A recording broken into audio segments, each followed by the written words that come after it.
Thank you. Ladies and gentlemen, leaders of the Department of Defense, past and present, members of the Florida Congressional Delegation, ambassadors, members of the diplomatic community, civic leaders from Tampa and St. Petersburg, distinguished guests, thank you all. Thank you all for being here.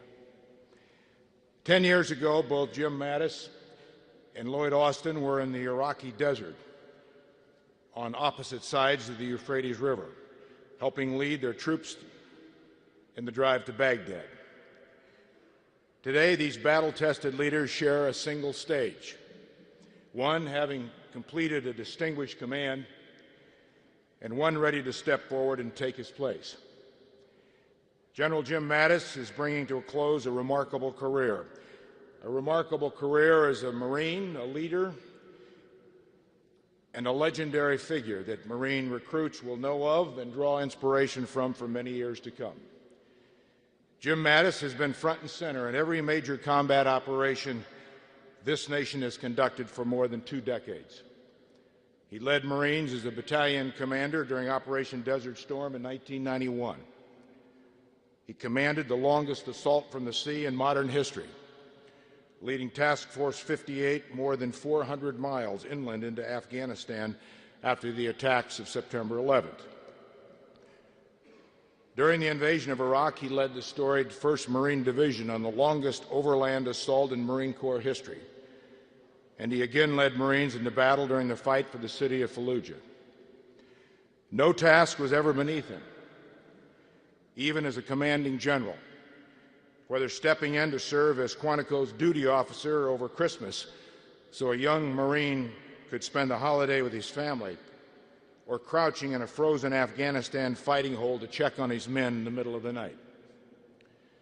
He encouraged his young Marines to fight with a happy heart and a strong spirit, and to always engage their brain before they engaged their weapons.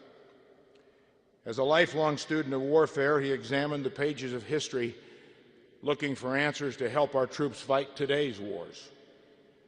Fighting an adaptive enemy, Mattis saw that many of our old ways of war weren't working. So he made sure lessons learned in the field, and he reported those back quickly. And he used those lessons to help write the book on counterinsurgency with General Petraeus. In command, he always sought to instill what he called a vicious harmony within his ranks and across multilateral coalitions with whom he fought. He earned the respect of those around him because he loved his work and those he served with. He was a strong advocate for greater efficiency, even recommending that the combatant commander he led, United States Joint Forces Command, be eliminated because he believed it had outlived its purpose. Throughout his 4-decade career, General Mattis has never forgotten the fundamentally human nature of combat. It is about sending young men and women into the world's most stressful and dangerous environments, and then asking them to make the right decisions.